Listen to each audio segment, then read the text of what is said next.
This is a display port to a 4K 24 female converter.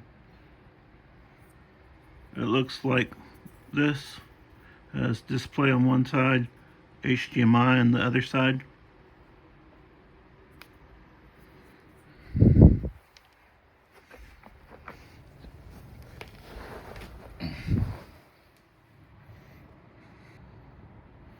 When it works, it's neat.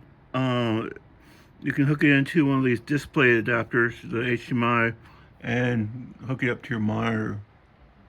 And it works. When it doesn't work, it doesn't work.